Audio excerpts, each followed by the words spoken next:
So what do you do when you have beliefs that work against you?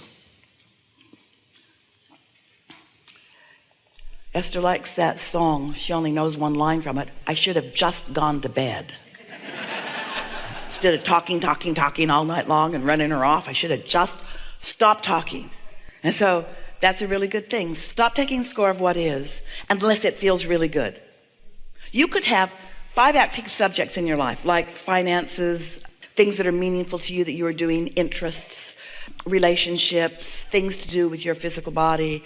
You could have several subjects active, and 4 of the 5 could be working not the way you want right now, and 1 could be working the way you want. And if you would give most of your attention to the one that's working, the other 4 would fall right into line, because you'd use that 1 to be the reason for your broadcast. And the reason for your broadcast, no matter what the subject, you see, this is important. You don't have to be broadcasting on a specific subject to attract good things on that specific subject. You just can't be broadcasting against something. Did you know that? You didn't know that, did you? That's why you think you've got to be really determined. You think you got to wrestle it to the ground. You think that you've got to really work hard on it. You just have to get happy about something. Now here's why. Step 1 is contrast has caused you to become decisive, vibrationally decisive. That's a good word. You have become vibrationally decisive. You don't even know all the things that you've decided, because it's been coming so incrementally, moment by moment, step by step, all through the days of this life and even before.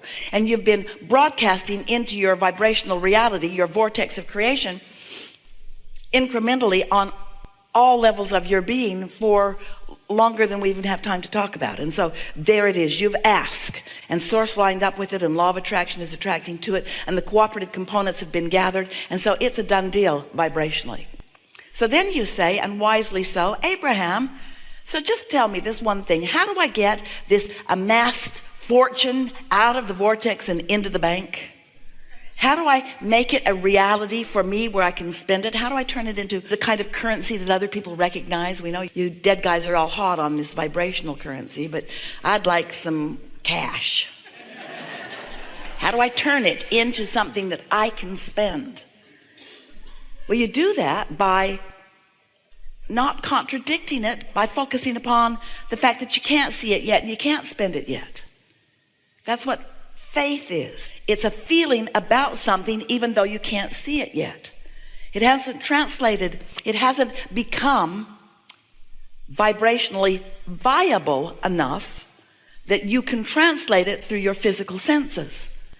What you see is a translation of vibration. You don't know it because you just do it so easily. What are you doing today? I'm going to go translate some things into vision. I'm looking at that now. I'm looking at that now. You don't do that. You were born vibrationally translating into sight and sound and smell and taste and touch. And you were also born translating through your emotional center, your guidance system, to let you know whether you are a match to your own inner being, who is a match to this thing that you want, or not. You can tell by the way you feel. So since what you want is not vibrationally viable enough, now what do we mean by that? It hasn't been focused upon purely enough. It hasn't been focused upon without contradiction long enough that it is a strong enough signal. You have not let it become a strong enough signal that now you can translate it into manifestations. You see, how do you think manifestations get here? You don't know, because there were so many here when you got here. And for the most part, ever since you got here, you've just been moving manifestations around from place to place as a human race and fighting over them. But if you will use your reasoning mind, hasn't your economy gotten way bigger than it was? You don't remember, but you could if you try. For a long time, it was just tiger teeth and bones and occasional squirrel hide. Way bigger now. Way bigger now. And nobody's been trucking anything in from other planets. There's no pipelines from other planets. The new stuff get here yet? No. Got derailed out there somewhere. There's nothing that's being trucked in. You are creating it. It's becoming vibrationally viable because you are preparing your receptors to receive it. When you ask, it is given, it is revealed. But the question is, are you realizing what has been revealed? Or do you have your, I can't do it, I can't see it, I can't smell it, I can't taste it, I can't touch it, I can't hear it, blockade up, you see? And so, that was so satisfying to say all of that to you, because you heard it, didn't you? You are the one that translates the vibration into the physical equivalent. So by the time you have put all of this in the vortex and law of attraction has answered it, and your inner being has stood there with it and has become the vibrational equivalent of it and is broadcasting to you and to the universe a signal about it, and law of attraction is responding to that signal, there is a powerful attraction to the things that you have become. Powerful attraction. It is huge and it is done. And then if you are anywhere in the vicinity of it vibrationally, which means if you're just happy today for some reason, if you haven't remembered not to be happy, in other words, your cork will float. You can hold it under the water, but when you let go, it's going to float back up there. So when you stop doing that thing you do that doesn't let your vibration rise, your vibration will rise. And every now and again, you'll just forget to do something stupid like not let it rise, and it will rise. And for a moment, you'll get a glimpse of something you want, just for a moment. Whew, I want her.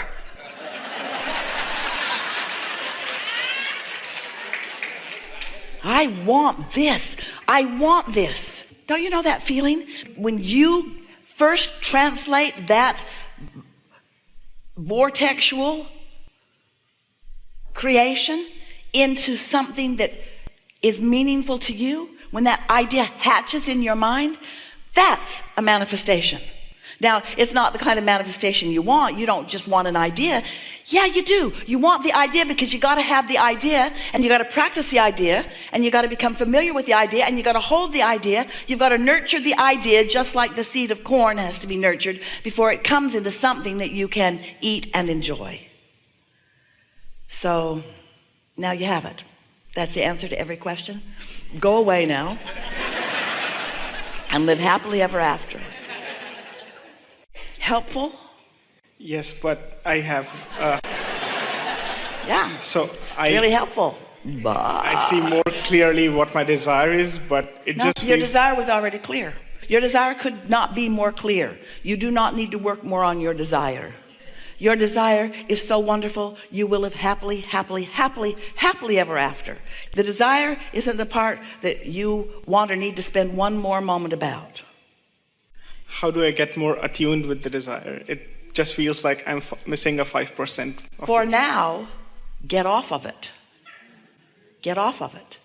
Because if you get right on it, you'll just keep doing what you've been doing. So you want to step back from it. And the way you get off of it, the way you get off of something that you can't get off of, when you're obsessed with something and you can't stop thinking about it and you know you're working against yourself, get general. Say things like, all in good time. This was a good experience. I'm getting clearer. I trust the laws of the universe. It's going to be all right. The perfect person is already ready to come to me. I'm just getting ready. I'm just becoming more aware. There's no big rush. All is well. I'm enjoying the process. I love the clarification of the process. Everything's all right. What fun I'm having. Anything that I've spent time becoming vibrationally attuned to causes a really lovely journey. I love that sweet spot. I love that feeling of anticipation. That feeling of anticipation. That feeling of turning a corner and wondering now, maybe. I love that feeling of anticipation, that feeling of recognition, that feeling of mutual attraction, that knowing that law of attraction has put us together, not that I have kidnapped this person. That feeling of law of attraction putting us together, that mutual, delicious attraction. Yeah. So you just cool your jets, chill out, trust, be easy. Notice what is working. Notice the components of what's working and why. 2 days in a row, Esther has put her breakfast card out on her door. And she ordered oatmeal, That's all she wanted, and a banana. And so yesterday the nice man came and he had a big pile of food. It had bacon and eggs and toast and juice and coffee, which she doesn't drink. And he set it down, and Esther said, all I ordered was oatmeal and banana. And he said, she must have made a mistake when she checked it in. And Esther said, I thought about just taking a picture of that little card I put on the door, but I didn't do it. And so Esther laughed about it, and then last night she filled out her card again. And again she thought, I'll just take a picture of this, and she thought, there's no possibility she could make a mistake 2 days in a row. So breakfast came again, and same thing. All these things that she didn't order. But now this man has become wiser, and so he went to get the actual card, and he brought the card to Esther. And there was what Esther checked, but there were the other things checked too. And Esther said, somebody's having fun with my card on the door. Somebody's having fun with my card on the door. Somebody's having fun with my card on the door. So Esther's still working through this. In other words, she came to realize as she was eating her oatmeal that she may have a control issue. Who would do that? And then she said to the man, she said, see my check marks? How they're light. This is the pen I used. See how they are? How they kind of go this way? And see how these are straight up and down? He said, oh yeah, I see that.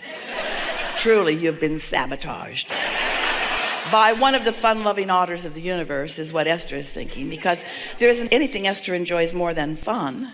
And Esther's a little bit of a prankster. So watch your cards on the door. Just watch them. You're going to get way more breakfast tomorrow than you want. So what we're getting at is, even though someone did have fun with Esther's door card, no question about it. And when you're all gone, we'll tell her which one of you it was. There's no question in Esther's mind that she's the attractor of this. It's illogical. She can't reason it out, but she does accept that she is the attractor of this. And as long as she's accepting that she is the attractor of this, then she can have it any way she wants in time.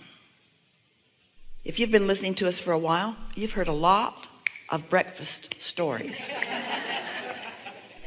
There was the strawberry jam phase, where no matter how big they wrote it on the card, the strawberry jam never came. And when they would go back to the office, because we would blab the story, cases of strawberry jam were showing up in Texas. Cases of little bottles of strawberry jam just kept showing up. Esther could open a strawberry jam store. So much strawberry jam showed up in Texas. And then there was the can't get the eggs cooked soft enough era. And then there was bring my own pot in my own suitcase and cook it on my own plate so they can get my own damn breakfast the way I want it to be era of Esther's breakfast. And then there was the bring a food bar because they're not going to deliver it during the window that is right. Breakfast is hard in hotels. That's Esther's belief, you see.